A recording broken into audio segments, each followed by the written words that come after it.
సజీవుడైన యేసు క్రీస్తు నామంలో మనకందరికీ శుభములు. కేవలము దేవుని నోటి మాట ద్వారా అనగా ఆయన సెలవు చేత, ఆయన కృపలో మనము బ్రతికి ఉన్నాము. మన ఆరోగ్యము కాక, మన నీతి కాక, కేవలం ఆయన కనికరము ద్వారానే మనము జీవిస్తున్నాము. దేవునికే వందనాలు. మరియు ఆయనను ఆరాధించగలిగిన, సేవించగలిగిన, ఆయన వాక్యమును వినగలిగినటువంటి ఆరోగ్యాన్ని దేవుడు మనకు దయచేస్తున్నాడు. దేవునికి వందనాలు. మనమెంతో ధన్యులము. ఆయన పాదాల దగ్గర మనము శిష్యులుగా ఎదుగుటకు దేవుడు అవకాశమును ఇస్తూ ఉన్నాడు. దేవునికి వందనాలు. ఈ మాసములో మనము సిలువ గురించి మనము ధ్యానం చేసుకోవడానికి పరిశుద్ధాత్మ దేవుడు సహాయం చేస్తూ ఉన్నాడు. నిజంగా క్రొత్త నిబంధనలో సువార్త సిలువతో కూడుకున్నటువంటి సువార్త. అది మానవ రక్షణ నిమిత్తమై యేసుక్రీస్తు సిలువలో రక్తం కార్చి ప్రాణం పెట్టి మానవ యొక్క పాపమును తీసివేయుటకు జరిగిన సిలువ కార్యము. దేవునికి వందనాలు. మనమందరము కూడా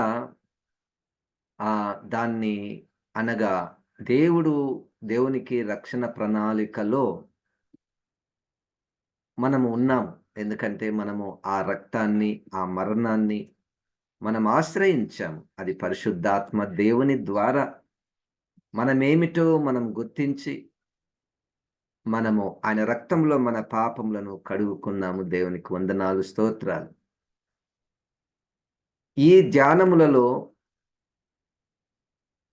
యేసుక్రీస్తు శిలువ మరణము ద్వారా రక్షించబడిన వారు ఆయనను స్తుతిస్తూ ఆరాధన చేస్తూ, మొదటిది ఈ ధ్యానములలో యేసుక్రీస్తు రక్త మరణముల ద్వారా రక్షించబడిన వారు ఆయనను గురించి ప్రకటిస్తూ, మూడవది ఈ ధ్యానములలో ఒకవేళ ఇప్పటి వరకు ఆ రక్త మరణములను మనం ఆశ్రయించక, రక్షణ లేక, పశ్చాత్తాప పడక ఉంటే, ఇదిగో పరిశుద్ధాత్మ దేవుడు మనకందరికీ ఒక అవకాశమును ఇస్తూ ఉన్నాడు. దేవుడు మనల్ని ప్రేమిస్తున్నాడు. ఈ పాపము నుండి మనల్ని విడుదల చేసి నిత్య జీవాన్ని ఇచ్చుటకే దేవుడు ఈ సువార్తను మనకు ప్రకటిస్తూ ఉన్నాడు. గలతీలకు రాసినటువంటి పత్రిక నుండి కొన్ని విషయాలను మనం చేస్తున్నాము ఈరోజు. యేసుక్రీస్తు యొక్క సిలువ విశిష్టత. నేను 3 రకాలైనటువంటి సిలువలను గురించి ప్రస్తావిస్తూ వస్తున్నాను. మొదటిది మానవాళి రక్షణ కొరకై యేసుక్రీస్తు సిలువనెక్కాడు. మొదటి సిలువ అది. రెండవ సిలువ ఆ రక్షణ పొందినటువంటి వారు ఈ లోకంలో ఆత్మీయంగా ఎదుగుటకు మరియు పరిచర్య చేయుటకు వారు కూడా శ్రమలు అనేటువంటి సిలువను మోయవలసినటువంటి అవసరత ఉన్నది. రెండవది. మూడవ సిలువ మనము దేవుణ్ణి చేరుకోకుండా, దేవుణ్ణి నేరుగా చూడకుండా, అనేక రూపాలలో ఆటంకంగా ఉన్నటువంటి వాటిని మనమే సిలువ వేయడం, మనమే వాటిని పడగొట్టడము, తొలగించడము, చంపివేయడము, దాన్ని మూడవ సిలువ. అయితే మనము మొదటి సిలువనే ఈరోజు ధ్యానం మనం చేద్దాము. 1వ అధ్యాయము గలతీలకు రాసిన పత్రిక 4వ వచనము. మన తండ్రి అయిన దేవుని చిత్త ప్రకారము క్రీస్తు మనలను ప్రస్తుతపు దుష్ట కాలములో నుండి విమోచింపవలనని మన పాపముల నిమిత్తము తన్ను తాను అప్పగించుకొనెను. తన్ను తాను సిలువకు అప్పగించుకొనెను. తన్ను తాను శ్రమలకు అప్పగించుకొనెను. తన్ను తాను మరణమునకు అప్పగించుకొనెను. అంటే అదొక ఆయన మిషన్ ఏంటంటే, నేను ఇతరుల కొరకు చనిపోవుట. అక్కడ 2 ఉద్దేశాలు రాయబడ్డాయి.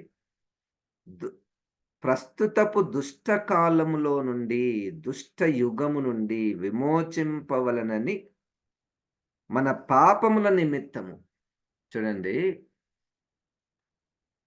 మనకు బయట కనిపించేది దుష్ట కాలము, దుష్ట యుగము. బయటంతా దుష్టత్వముతో నిండి ఉన్నది. ఇప్పుడు ఈ దుష్టత్వం నుండి మనల్ని విడిపించాలంటే, ఆ దుష్టత్వం దగ్గరికి వెళ్లి మనల్ని బయటికి తీసుకొనొచ్చేది కాకుండా, అసలు ఆ దుష్టత్వం ఉంటదక్కడ. అయితే మనము దాని దగ్గరికి పోకుండా మనలో ఉన్నటువంటి పాపమును తీసివేస్తే, అప్పుడు ఆ దుష్టత్వం నుంచి మనల్ని విడిపించినట్టే. లోకములో భూమి అంతం వరకు దుష్టత్వం ఉంటది. యేసుక్రీస్తు రాకడ వరకు దుష్టత్వం ఉంటది. ఆ దుష్టత్వం నుండి మనల్ని విడిపించే పద్ధతేమిటయ్యా అంటే, మనల్ని పాపముల నిమిత్తము మనమెందుకు ఆ దుష్టత్వానికి ఆకర్షితులమవుతున్నాము? లోకంలో జరిగే లోకంలో ఈ అపవాది యొక్క రాజ్యము కట్టబడుతుంది. ఆ రాజ్య విలువలకు మనం ఎందుకు ఆకర్షితులమవుతున్నాము? అంటే ఆ పాపం అనేటటువంటిది ఒక బీజమున్నది. ఆ పాప బీజాన్ని క్షమించుటకు, దాన్ని కడిగి వేయుటకు, పాపము నుంచి విడుదల చేయుటకు యేసుక్రీస్తు సిలువను ఎక్కాడు. దేవునికి స్తోత్రం. సిలువలో యేసుక్రీస్తు మరణించాడు. యేసుక్రీస్తు సిలువలో తన పరిశుద్ధమైనటువంటి రక్తమును కార్చాడు. 1:7 మొదటి యోహాను పత్రిక ప్రకారము యేసు రక్తము ప్రతి పాపము నుండి మనల్ని పవిత్రులనుగా చేయును. ఇదంతా కూడా పరిశుద్ధాత్మ దేవుని కార్యము. ఒక వ్యక్తిలో వింటున్నటువంటి నీలో పరిశుద్ధాత్మ దేవుడు చేస్తున్నటువంటి కార్యం ఏమిటయ్యా అంటే, ఒకవేళ మనలో పాపముంటే ప్రభువా నన్ను క్షమించు ప్రభువా, నన్ను క్షమించు ప్రభువా, నన్ను నీ రక్తంలో కడుగుము ప్రభువా అన్నటువంటి కార్యమును పరిశుద్ధాత్మ దేవుడు చేస్తాడు. నన్ను క్షమించు ప్రభువా అన్నటువంటి మాట మనం నోటికి ఎప్పుడొస్తదంటే, ఒక దుష్టత్వం అనేటువంటిది లోకంలో ఉంది. అది మనకు ఇష్టం ఉండదు.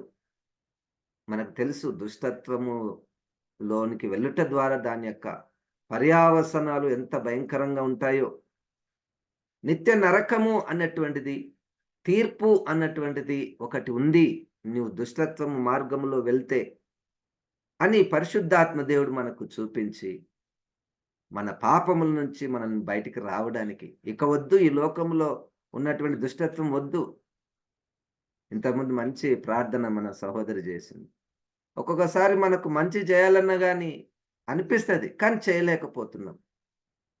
అది ఆత్మీయ పోరాటం. అది ఆత్మీయ పోరాటం. మనకిష్టం ఉండదు. ఆ దుష్టత్వం ఇష్టం ఉండదు. ప్రభువుకు మనం చెప్తూ ఉంటాము. దేవునికి స్తోత్రం. అదే ఆత్మీయ పోరాటము. అది ఉండాలి. అది ఉండుటయే రక్షింపబడిన వ్యక్తికి ఒక గుర్తు. నేను రక్షించబడ్డానా లేదా ఎట్లా తెలుసుకోవాలి? అంటే ఆత్మీయ పోరాటం ఉంటది. హల్లెలూయా! హృదయంలో ఇష్టం ఉండదు. మంచి చేయాలనుకుంటాం గానీ చెడు చేస్తాం. చెడు చేయొద్దనుకుంటాం గానీ మళ్ళా అదే చేస్తుంటాం. గనుక యేసుక్రీస్తు 2000 సంవత్సరాల క్రితమే ఆయన సిలువలో వేలాడినప్పటికీ అక్కడ కార్చినటువంటి రక్తము సజీవమైనది మొదటిది. రెండవది నిత్యము ప్రవహించుచున్నది. మూడవది ఇప్పుడు కూడా యేసుక్రీస్తు వధింపబడినట్లుండిన గొర్రెపిల్ల రూపంలో ఉన్నాడు. ఇంకా ఉన్నాడా? ఇంకా సిలువ వేయబడుతున్నాడా ఆయన? అవును. ఇంకా సిలువ వేయబడుతున్నాడు. ఆయన రాకడ వరకు భూమి మీద పాపమున్నంత వరకు ఆ పాపముల నుంచి విడిపించుట కొరకు యేసు రక్తము ప్రవహించుచున్నది. హల్లెలూయా! ఎప్పుడు అవైలబుల్‌గా ఉంటది. అంతటా అవైలబుల్‌గా ఉన్నది. అంతటా దొరుకున్నది. ఆ మధ్యలో ఒకరు చెప్తున్నారు.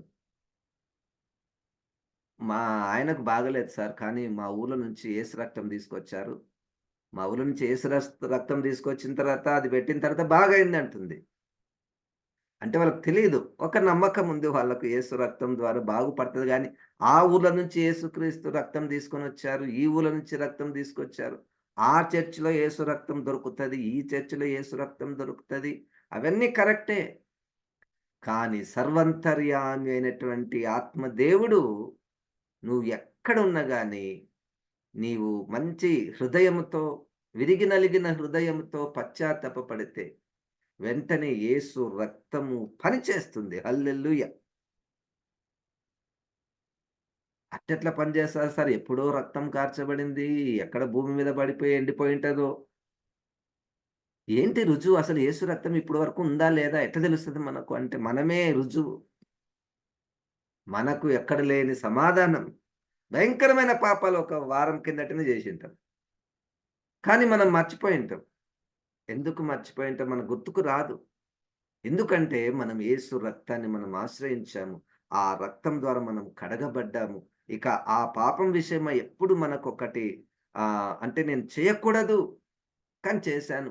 ప్రభువా నన్ను క్షమించు ప్రభువా అన్నటువంటి ఆ కార్యము మనలో జరుగుతుంది అంటేనే ఆ రక్తము సజీవమైనది. దేవునికి స్తోత్రం. దుష్ట కాలములో నుండి విడిపించుటకు పాపముల నిమిత్తము యేసుక్రీస్తు సిలువను ఎక్కాడు. 2వ అధ్యాయము 20వ వచనము. గలతీ పత్రిక 2వ అధ్యాయము 20వ వచనము. నేను క్రీస్తుతో కూడా సిలువ వేయబడి ఉన్నాను. ఇకను జీవించువాడను నేను కాను. క్రీస్తే నాయందు జీవించుచున్నాడు. నేనిప్పుడు శరీరమందు జీవించుచున్న జీవితము నన్ను ప్రేమించి నా కొరకు తన్ను తాను అప్పగించుకొనిన దేవుని కుమారుని యందలి విశ్వాసం వలన జీవించుచున్నాను. నేను క్రీస్తుతో కూడా సిలువ వేయబడి ఉన్నాను. ఈ మాట చెప్పే సమయానికి యేసుక్రీస్తు లేడు. ఆయన తండ్రి కుడి పార్శ్వమున ఉన్నాడు. సిలువ అయిపోయింది. పునరుద్ధానం అయిపోయింది. ఆరోహణం అయిపోయింది. ఇప్పుడు ఈయనేమంటాడంటే నేను క్రీస్తుతో కూడా సిలువ వేయబడ్డానంటే నువ్వెప్పుడున్నావు? ఆయన ఎప్పుడు సిలువ వేయబడ్డాడు? ఆ భాషకు అర్థం ఏంటి చెప్పండి? ఇప్పుడు నేను, నువ్వు ఒక్కటేసారి మన ఇద్దరిని సిలువ వేస్తే, ఆ పక్కన ఉన్నటువంటి దొంగ ఆ మాట చెప్పొచ్చు. నేను క్రీస్తుతో కూడా సిలువ వేయబడ్డాను అని చెప్పొచ్చు. అది కరెక్ట్ అయితది. పౌలు గారు చెప్పడం ఏంటి? నేను క్రీస్తుతో కూడా సిలువ వేయబడ్డాను అంటే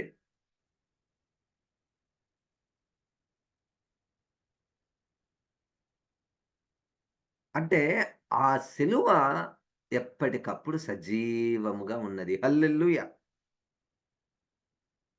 ఎప్పటికప్పుడు సజీవంగా ఈవెన్ ఇప్పుడు గూడా నేను క్రీస్తుతో కూడా సిలువ వేయబడి ఉన్నాను.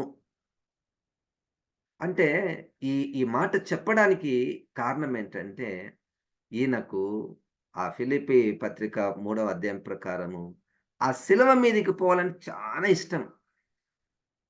ఆ సిలువను అనుభవించాలంటే చాలా ఇష్టం. ఎందుకంటే ఆ సిలువలో పాప క్షమాపణ ఉన్నది. ఆ సిలువలో స్వస్థత ఉన్నది. ఆ సిలువలో దుష్టత్వం నుంచి విడుదల ఉన్నది. చూడండి ఆయన ఒక, ఒక అతిశయంతో చెప్తున్నాడు. ఇదిగో నేను గూడా యేసుక్రీస్తుతో సిలువ వేయబడ్డాను. ఒక అతిశయం. అది ఆత్మీయమైనటువంటి అతిశయం.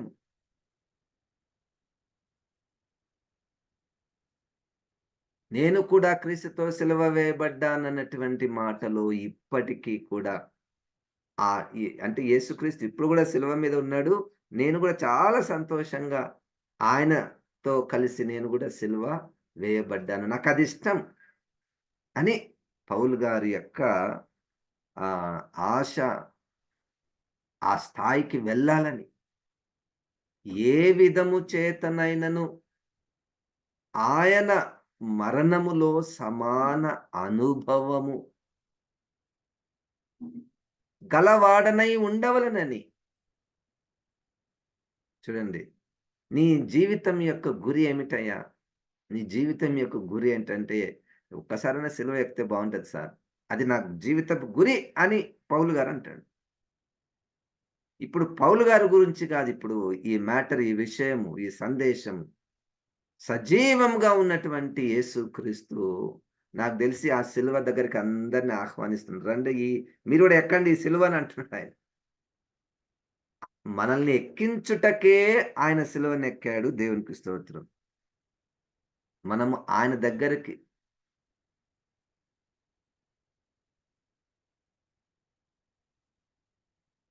ఎక్కలేని ఎత్తైన కొండ ఎక్కించుము నన్ను పరిశుద్ధ కొండ ఎక్కలేని ఎత్తైన కొండ ఎక్కించుము నన్ను పరిశుద్ధ కొండ చక్కని నేను నీ మోము చూడా. ఇప్పుడు ఎక్కలేని కొండ ఎవరంటే ఈ సిలువనే. ఎవరు ఇష్టపడతారు ఈ కొండనెక్కడానికి? ఎవరు ఈ కొండ యెరూషలేం కొండ ఎక్కమంటే ఎక్కుతాం మనము.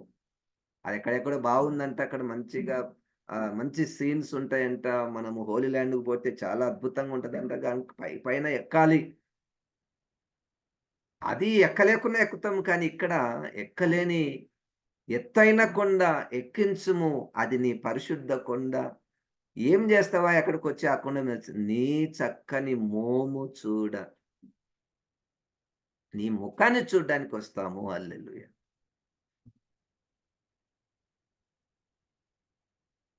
ప్రభు యేసుని వదనములో నా దేవుడు కనిపించే. ఆ ముఖములో ఏముంది అంటే దేవుడుంటాడు. ఆ ముఖములో ఏముంటదంటే ఆ ముఖం దగ్గరికి పోతే నువ్వేంటో నీకు కనపడతావు. నేనేంటో నేను బాగా నాకు కనపడతాను. అందుకనే ఆ సిలువను ఎక్కాలి. నేను క్రీస్తుతో కూడా సిలువ వేయబడ్డాను అంటే అక్కడ మనల్ని ఆయన ఆహ్వానిస్తూ ఉన్నాడు. మనల్ని ఆయన సిలువ దగ్గరికి ఆహ్వానిస్తున్నాడు. హల్లెలూయా! చాలా మంచిది సిలువ. చాలా మంచిది. దాంట్లో విశాలత ఉన్నది. దాంట్లో నిత్యానందం ఉన్నది. దాంట్లో చెప్పనసక్యము కాని ఆత్మ సంతోషం ఉన్నది. బయటోళ్ళకు చాలా ఇబ్బందికరంగా ఉంటది. వెర్రితనంగా ఉంటది. వీళ్ళేంటి సిలువ దగ్గరికి పోతారు. ఆ రక్తం ఉంటది. ఆ ఎండకు ఆ సిలువ మీద ఎక్కాలి అని వాళ్ళకనిపిస్తుంటది కానీ, ఇదిగో ఆత్మ రక్షణ పొందినటువంటి వారికి సిలువ అంటే చానా ఇష్టం. సిలువను బోధించుటకు కాదు, సిలువను అనుభ సి సి సిలువను బోధించుటకు మాత్రమే కాదు, సిలువను అనుభవించుటకు అతిశయంతో మేము గూడా యేసుక్రీస్తు సిలువ వేయబడ్డామయ్యా! ఏమనుకున్నావు మా గురించి? అన్నటువంటి భావనతో ఈ పౌలు గారు ఆ మాట చెప్తున్నాడు. ఇప్పుడు గూడా వింటున్నటువంటి సమయానికి ఇప్పటికి కూడా యేసు సిలువను చేరుకోవడానికి మనం ఇష్టపడాలి. మనకిట్లా అనిపిస్తది. అవన్నీ ఆ కష్టాల నుంచి తప్పించడానికే గదయ్యా యేసుక్రీస్తు ఈ లోకానికొచ్చి సిలువలో ఎక్కింది. మళ్ళా సిలువంటారు మీరు. మళ్ళా శ్రమలంటారు. ఇదిగో నిత్యానందము, పునరుద్ధానము, నిత్య జీవితము సిలువ మార్గములోనే. హల్లెలూయా! అదే మార్గం. సిలువ మార్గము నిత్య జీవానికి మార్గం. హల్లెలూయా! దేవునికి స్తోత్రం. గలతీలకు రాసినటువంటి పత్రికలో 2వ అధ్యాయములో 21వ వచనము.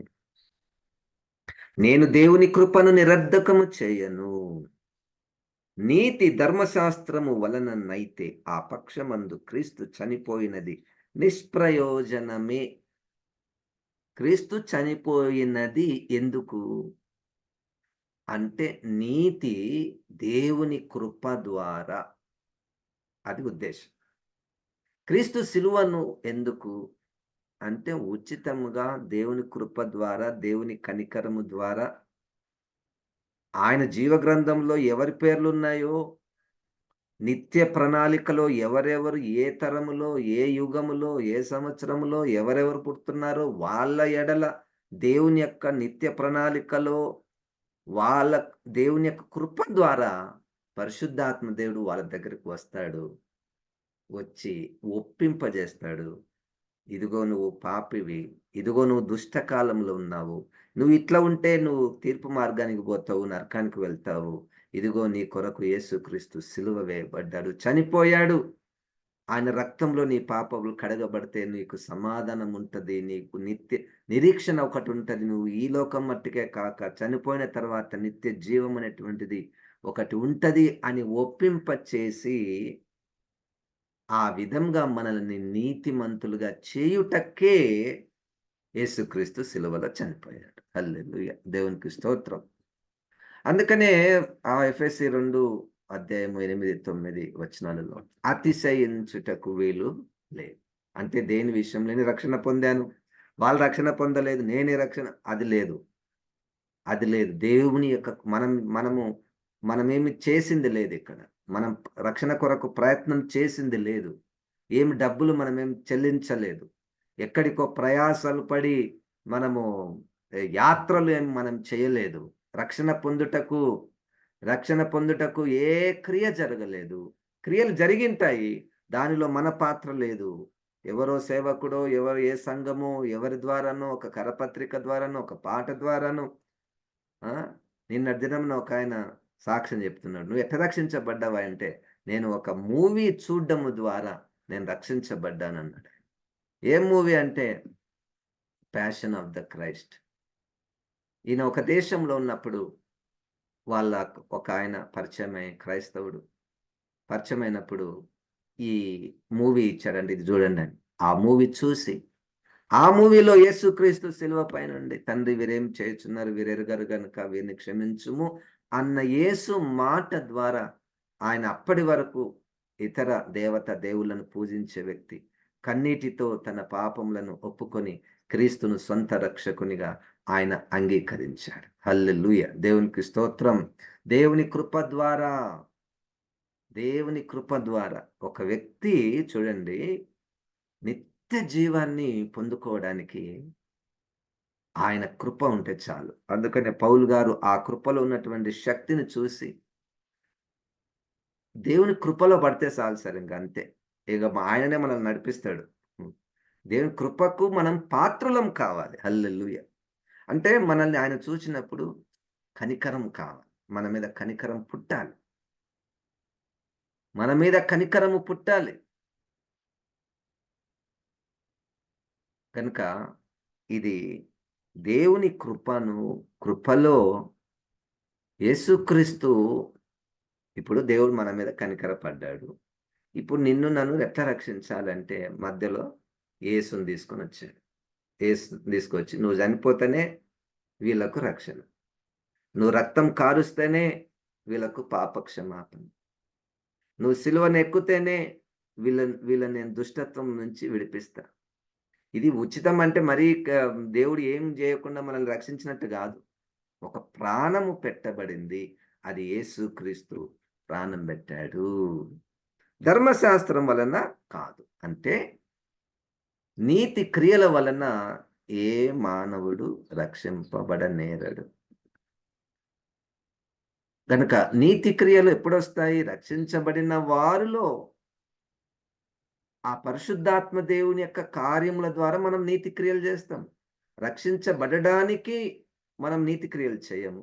రక్షించబడిన వారు నీతి క్రియలు చేస్తారు. హల్లెలూయా! అది క్రమము. నేను ఇది చేస్తే రక్షించబడతాను, అది చేస్తే రక్షించబడతానా అనేటువంటిది లేదు. మొట్టమొదటగా రక్షణతోనే ప్రారంభమవుతది. రక్షణతోనే ప్రారంభం. మనం జీవిత కాలమెల్లా ఆయన 10వ అధ్యాయంలో ఒకాయన ఉన్నాడు గదా! అపోస్తలుల కార్యంలో. ఆయన ఎంత నీతిపరుడు. ధర్మకార్యాలు చేస్తాడు. కానీ రక్షణ లేదే. ఎంత మంచివాడు. ఎంత మంచి అందరిని ఆదరిస్తాడు.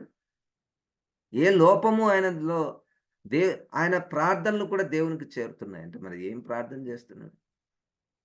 కానీ యేసుక్రీస్తుని గురించి యేసుక్రీస్తు మరణ సువార్త, యేసుక్రీస్తు రక్షణ సువార్త చెప్పేంత వరకు ఆ నీతి క్రియలన్నిటికీ విలువ లేదు. ఇతరులకు ఉపయోగకరంగా ఉంటదేమో. ఇతరులకు మేలుకరంగా ఉంటదేమో. కానీ నా జీవితము నా అంతము రక్షణ లేకుండా ఉంటుంది. గనక ధర్మశాస్త్రం వలన గాని, మూల పాటల వలన గాని మనము నీతిమంతులముగా తీర్చబడము, రక్షణ పొందము. రక్షణ అనేటువంటిది యేసుక్రీస్తు వల్లనే. యేసుక్రీస్తు శిలువ వల్లనే. అది పాయింట్. యేసుక్రీస్తు మరణం వల్లనే. అది పాయింట్. ఈ సువార్త essence of the gospel lies in the crucifixion of Jesus Christ. ఇప్పుడు ఆ సువార్త చెప్పబడడం లేదు చాలా దగ్గరలో. ఆ సువార్త చెప్పబడడం లేదు. యేసుక్రీస్తు కూడా ఈ someone who can promise us many blessings, who can heal or who can meet all our needs. రండి యేసు దగ్గరికి రండి. ఏం చేయాలి యేసుక్రీస్తు? అంటే ఏమొస్తది మీకంటే మీకు అన్నీ వస్తాయి. ఆ! ఇప్పుడు కొన్ని కొన్ని ఆ సువార్త కూడికలకు బ్యానర్‌లు చూస్తాము. రోగాలున్నాయా? ఉద్యోగం కావాలనా? పిల్లలు కావాలనా? పెళ్ళిళ్ళు కావాలనా? ఇవి కూడా ఏస్తున్నారు. అవి అయితాయేమో తర్వాత గాని, మొట్టమొదటగా నువ్వు యేసుక్రీస్తు గురించి ఎక్కడైనా మాట్లాడవలసి వస్తే, యేసుక్రీస్తు మరణము చెప్పకుండా సువార్త లేదు. యేసుక్రీస్తు శిలువ మరణం చెప్పకుండా సువార్త లేదు. దేవుడు తప్పకుండా వారి యొక్క శరీర సంబంధమైనటువంటి అవసరాలు తీరుస్తాడు, అద్భుతాలు చేస్తాడు. అది వాక్యానుసారము. కానీ రక్షణ పొందాలంటే మాత్రము యేసుక్రీస్తు శిలువ మరణము అక్కడికి రావలసినదే. కొంతమంది ఈ కంపార్ట్మెంట్స్‌లో ఉంటారు. యేసుక్రీస్తు మేము నమ్ముకున్నాము. మాకు దేవుడు సహాయం జేస్తున్నాడు, సహాయం జేస్తున్నాడు, సహాయం జేస్తున్నాడు అని అదే కంపార్ట్మెంట్‌లో ఉంటారు. జీవితకాలమెల్లా. ఏ భక్తి కార్యక్రమం జేసినా దేవుడు మాకు సహాయం జేశాడు. దేవునికి వందనాలు, కృతజ్ఞతలు. కానీ ఇదిగో యేసుక్రీస్తు నిన్ను పాపం నుంచి రక్షించబడ్డానికి ఆయన శిలువ మరణం పొందాడు. అది జరిగిందా? నంబర్ 1. నీవు ఆత్మీయంగా ఎదగడానికి పరిచర్యలో గొప్ప కార్యాలు చేస్తున్నప్పుడు శిలువ మరణం గుండా సిలువను సిలువ అనుభవాలు నీకు కూడా వస్తాయన్నటువంటి విషయం నీకు తెలుసా? యేసుక్రీస్తు వాటిని ఒక వాగ్దానముగా శిష్యులకు చెప్పాడన్న విషయం నీకు తెలుసా? రెండవది. మూడవది, దేవుణ్ణి నువ్వు నేరుగా చూడకుండా, దేవునితో మాట్లాడకుండా, దేవుడు నీతో మాట్లాడకుండా అడ్డుగా ఉన్నటువంటి ధర్మశాస్త్ర సంబంధమైనటువంటి క్రియలు, మూలపాఠాలు అవి అడ్డుగా వస్తున్నాయి. వాటిని నేను సిలువ వేయాలి అన్నటువంటి వాటి మీద మనసు ఉందా? అవి లేకుండా ఒకటే ఫ్రేమ్‌వర్క్‌ని పెట్టుకొని, ఒకటే కంపార్ట్మెంట్ పెట్టుకొని, ఇక్కడ గూడా యేసయ్య ఉన్నాడు. మేమెంచుకున్నటువంటి భక్తి మార్గంలో కూడా యేసయ్య ఉన్నాడు. కానీ ఇక్కడ ఏ సిలువ లేదు. ఏ సిలువ లేదు. ఈ 3 సిలువలుండాలి మన అనుభవంలో. 3 సిలువలు ఉంటే మనము పరిపూర్ణతలోనికి ఎదుగుతాము. పరిశుద్ధాత్మ దేవుని యొక్క కార్యం అదే. హ్మ్. నాకు నచ్చినటువంటి వాక్యము 19వ వచనము, 4 అధ్యాయము. ఇది దేవుడు నాకిచ్చినటువంటి భారం. దేవుడు నాతో పలుమారు ఇది గుర్తు చేస్తున్నాడు. "నువ్వేంది పరిచర్యకొచ్చినావు? ఏం జేస్తున్నావు నువ్వు?" ఆ! 4 అధ్యాయము 19వ వచనము. నా పిల్లలారా, క్రీస్తు స్వరూపము మీ యందు ఏర్పడు వరకు మీ విషయమై మరలా నాకు ప్రసవ వేదన కలుగుచున్నది.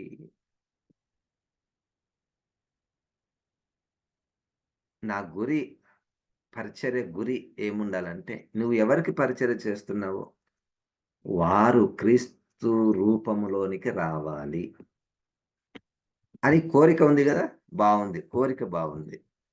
ఆ కోరికను నెరవేర్చుకోవాలంటే, ఇప్పుడు నాకొక సంఘం ఉంది. నా సంఘంలో 10 మందున్నారు. 100 మందున్నారు. వాళ్ళలో క్రీస్తు స్వరూపం ఏర్పడాలంటే, నేనెక్కడ నేను ప్రసవ వేదన గుండా పోవాలంట.